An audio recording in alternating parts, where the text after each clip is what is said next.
এবং এই বিতর্কের কারণে এখনো পর্যন্ত টিকে আছে।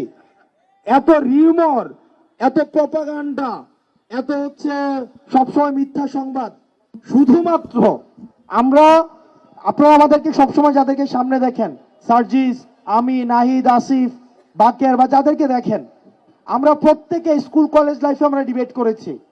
আমাদেরকে যখন আইন শৃঙ্খলা রক্ষাকারী বাহিনী আন্দোলনের সময় আমাদেরকে 30 ঘন্টা পর্যন্ত ইন্টারোগেট করছে, জিজ্ঞাসাবাদ করছে, কিন্তু তারা আমাদেরকে কোনো সময় যুক্তি দিয়ে হারাইতে পারে নাই। আপনাদের ডিবি হারুনের কথা মনে আছে তো?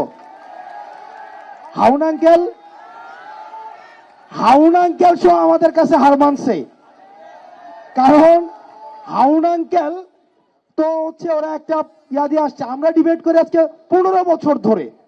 তো সেই জায়গা থেকে আপনাদের আমি ব্যক্তিগত জায়গায় দেবিদ্বার এই বিতর্ক পৃষ্ঠপোষকতার জায়গা থেকে শুরু থেকে আমি চেষ্টা করছি বাচ্চাদেরকে ইন্সপায়ার করার জন্য। আপনারা প্রত্যেকটা স্কুলে ডিবেটিং ক্লাব করবেন এবং ডিবেটিং ক্লাব করার জন্য যে প্রয়োজনীয় আপনাদের যা প্রয়োজন আমাদেরকে জানাবেন, আমরা আপনাদেরকে হচ্ছে ফ্যাসিলিটেট করব। 1 নম্বর বিষয়। 2 নম্বর বিষয়, এই প্রোগ্রামের পরে আমি আসিফ ভাই হচ্ছে স্টল পরিদর্শন করব। সন্ধ্যার পরে আরো বড় চমক আছে। সন্ধ্যার পরে হচ্ছে লেজার প্রদর্শনী হবে এবং আমাদের 7:30টার দিকে ব্যান্ড আভাস তুহিন ভাইয়ের ওনারা হচ্ছে স্টেজ পারফর্ম করবে এবং অন্ধকার নামলেই সন্ধ্যার সময় আমাদের বিশেষ আকর্ষণ সেটা হচ্ছে লেজার শো।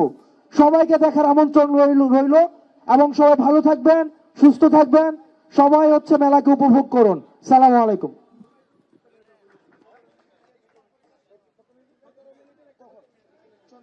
আর সন্ধ্যায় একটা ডকুমেন্টারি দেখানো হবে 17 মিনিটের জুলাই নিয়ে। সন্ধ্যায় সবাইকে ওয়েলকাম জানাচ্ছি।